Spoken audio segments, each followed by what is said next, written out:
Hello friends, आज हम बात करने वाले हैं प्रीफिक्सेस और मल्टीप्लायर्स के बारे में। लास्ट लेक्चर में हमने देखा था कि हमारे पास किलो, मेगा, गीगा, टेरा, पेटा, एक्सा, जेटा ये सब बाइनरी प्रीफिक्सेस की लिस्ट हमारे पास अवेलेबल थी और इनका यूज़ किसी चीज़ की क्वांटिटी को डिनोट करने के लिए हम करते हैं, जैसे कि कंप्यूटिंग में, टेलीकम्युनिकेशन में और बिट्स या बाइट्स के फॉर्म में हम इनका यूज़ करते हैं। और कभी कभी इन्हें प्रीफिक्स मल्टीप्लायर्स भी बोला जाता है।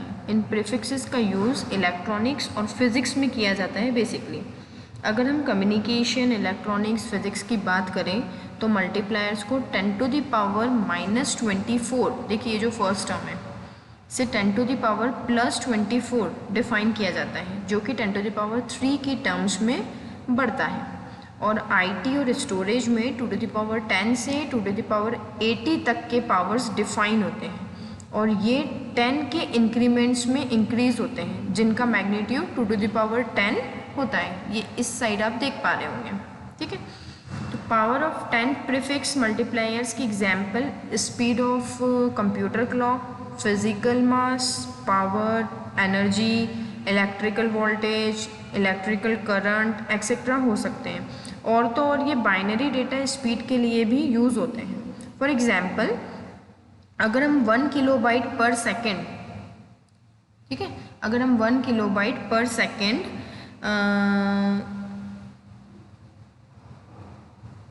बोलते हैं तो 10⁻³ और 1000 BPS होता है, ठीक है।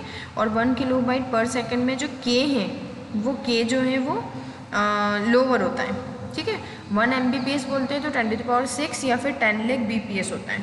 और जब भी आप 10⁻³ लिखेंगे तो उसमें के आपको हमेशा क्या ध्यान रखना है कि वो लोअर रहेगा। जब बाइनरी डेटा को मेमोरी या fixed media such as hard drive, hard disk हो गई, आपकी CD रोम हो गया, में स्टोर किया जाता है तो 2⁻10 से रिप्रेजेंट करते हैं। और यहाँ पर के अब की बार जो आप नोट डाउन करेंगे वो कैसा रहेगा, अपर केस में रहता है, ठीक है। 1 KB भी लिखा आपने तो 2⁻10 मतलब 1024 बाइट्स, तो 1 KB में जो के है वो अपर होगा, 1 MB में एम जो है वो अपर होगा 2⁻20, ठीक है। सो प्रीफिक्स किलो फर्स्ट टाइम 1865 में आया था और गीगा ग्रीक वर्ड से आया है और यह 1947 में आया था। टेरा 1 ट्रिलियन ग्रीक वर्ड है, ये भी टेरस से आया है, TERAS बोलेंगे अब आप इसको, है ना। प्रीफिक्सेस एक्सा और पेटा जो आप देख रहे हैं आपकी स्क्रीन पे वो 1975 में आए थे और जेटा 1991 में आया था, ठीक। ये कुछ real world data storage capacities है हमारे पास। जैसे IBM की डिक्शनरी की अगर हम बात करें तो IBM के डिक्शनरी में कंप्यूटिंग में 1 megabyte 1 million bytes of data storage होता है, 1 गीगाबाइट 1 बिलियन बाइट्स होता है and 1 terabyte 1 trillion bytes of storage होता है। फिर अगर हम 1 किलोबाइट की बात करें तो रियल वर्ल्ड में amount of text on an average print page converted to HTML 1 kilobyte का होगा, type written page 2 kilobytes, short novel 1 megabyte, downloadable MP3 music file 2 megabytes और मेगाबाइट से लेके 5 मेगाबाइट्स तक पॉसिबिलिटी है। Pickup truck filled with books, ठीक है, 1 gigabyte storage इतना होता है वो। भैया कंपैरिजन कर रहे हैं हम, है ना, रियल वर्ल्ड के ऑब्जेक्ट्स इधर है और कैपेसिटी रिक्वायर्ड कितनी है वो।